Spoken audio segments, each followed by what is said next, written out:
పూర్ణ భగవద్గీత యథాతథం.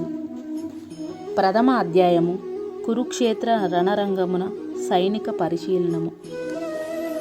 26వ శ్లోకం. తత్రప స్థితాన్ పార్థ పితృనత పితామహాన్ ఆచార్యన్మందుతలాన్ ప్రభుతున్ పుత్రాన్ పౌత్రాన్ సఖింస్తతం శ్వశురాన్ సుహృతిచ్చే సేనయురుభయోరపి. భాష్యము. ఇరుపక్షపు సేనముల నడుమ నిలిచిన అర్జునుడు అక్కడ తండ్రులను, తాతలను, గురువులను, మేనమామలను, సోదరులను, పుత్రులను, మనుమలను, మిత్రులను, అట్లే తన మామలను, హితులను చూచెను. భాష్యము. యుద్ధరంగమును అర్జునుడు వివిధ బంధువులను చూచెను. అతడు తన తండ్రికి సమకాలికులైన భూరిశ్రవుని వంటి వారిని, భీష్ముడు మరియు సోమదత్తుల వంటి తాతలను, ద్రోణాచార్య, కృపాచార్య వంటి గురువులను, శల్యుడు, శకునుడి వంటి మేనమామలను, దుర్యోధనుడి వంటి సోదరులను, లక్ష్మణులు వంటి పుత్రులను, అశ్వత్థామ వంటి మిత్రులను, కృతవర్మ వంటి శ్రేయోభిలాషులను చూసెను.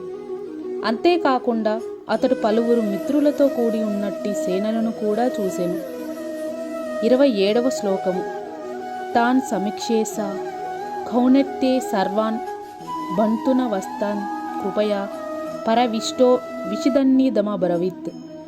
నానా విధముల బంధువులను, మిత్రులను చూడగానే కుంత్రీపుత్రుడైన అర్జునుడు దయార్థ హృదుడై ఇట్లు పలికెను. 28వ శ్లోకము.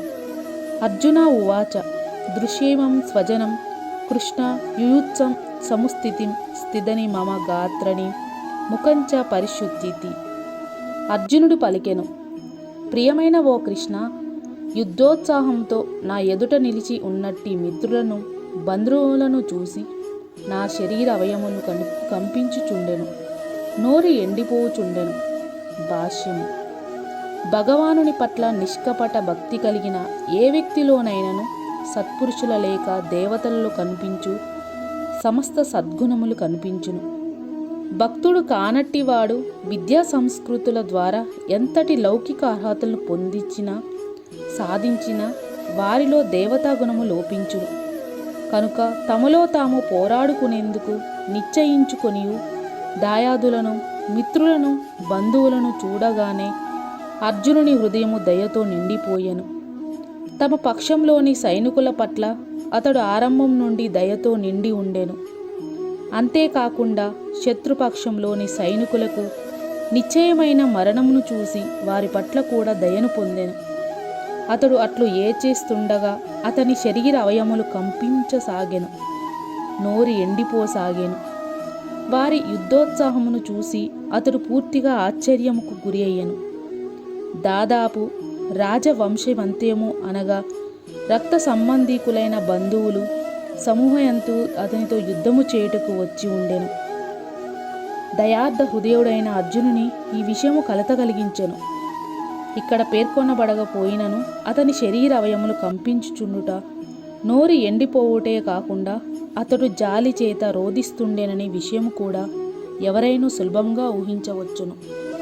అర్జునునిలోని అట్టి లక్షణమును అతని కోమల హృదయమే కారణము, అంతేకాని బలహీనత కాదు. అట్టి కోమల హృదయము శుద్ధ భక్తుని లక్షణము కనుకే శ్రీ భాగవతంలోని 5, 12, 18 శ్లోకాలలో ఈ విధంగా చెప్పబడేను. యస్వస్తి భక్తిర్భవ వ్యక్తకించన సర్వేజ్ఞునస్తే సమనతే సురా హరవ భక్తస్య కృతో మహాగ్ధున మనోరథేనా సతి దావతో బహి. దేవాది దేవుని పట్ల అంచలమైన భక్తి కలిగిన వాడు దేవతల సమస్త సద్గుణములు కలిగి ఉండును. అలా కాకుండా భగవంతుని పట్ల భక్తి లేనివాడు అల్పులమైన లౌకిక గుణము మాత్రమే కలిగి ఉండును. ఎందుకనగా అతడు మానసిక స్థితిని వర్తిస్తూ మిరిపిట్లు గొల్పే భౌతిక శక్తి చేత నిశ్చయముగా ఆకర్షించబడును. 29వ శ్లోకము. వేపత్తుచ్చ శరీరే మే రో మహర్ష జయతే గాంధీవం సస్త్రితే హస్మత్ త్వచ్చవ పరిహదయత్. నా శరీరమంతయు కంపించుచుండెను, నా రోమాంచనమును కలుగుతుండెను. గాంధీవ ధనస్సు నా చేతి నుండి జారిపోతుండెను. నా చర్మము మండిపోవుచుండెను. భాష్యము: 2 రకముల శరీర కంపనలు, 2 రకముల రోమాంచనాలు కలవు. అధిక ఆధ్యాత్మిక పారవశ్యము కలిగినప్పుడు గాని, భౌతిక పరిస్థితిలో తీవ్రమైన భయము కలిగినప్పుడు గాని అట్టి భావనలు ఏర్పడును. ఆధ్యాత్మిక అనుభూతితో భయం అనేది ఉండును. ఈ సందర్భంలో అర్జునుని శరీరంలో కనిపించు లక్షణము ప్రాణ నష్టము జరుగునని భౌతిక భయమే కారణము. అతని ఇతర లక్షణములను బట్టి ఈ విషయము ప్రకటమవును. అతడు మిక్కిలి అసహనములకు గురయ్యను. సుప్రసిద్ధమైన గాంధీవ ధనుసు చేతి నుండి జారిపోతుండెను. తన హృదయము దహించిపోతుండుట చేత చర్మము నుండి పోతున్నట్లు, చర్మం మండిపోతున్నట్లుగా అతని అనుభూతి కలుగుతుండెను. వీటన్నిటికీ దేహాత్మ బుద్ధియే కారణము. 30వ శ్లోకము. నశా శక్నోమ్యస్తం భ్రమతీవ చ మే మన నిమిత్తాని చ పశ్యామి విపరీతనం కేశవ. కేశి సంహారి, ఓ కృష్ణ, నేనిప్పుడు ఇక్కడ ఏమాత్రం నిలవలేకుండిని. నన్ను నేను మరిచిపోతుంటిని. నా మనసు చలించుచుండెను. నేను కేవలము విపరీతములచే చూచుచుండిని. భాష్యము: అసహనము చేత అర్జునుడు యుద్ధరంగంలో నిలవలేకపోతుండెను. అంతేకాకుండా ఈ మనో దౌర్భాగ్యము చేత అతడు తనకు తానే మరిచిపోసాగెను. భౌతిక విషయము పట్ల అధికాసక్త గల మానవుని అట్టి భ్రాంతిపూరమైన జీవన స్థితిలో నిలుపును.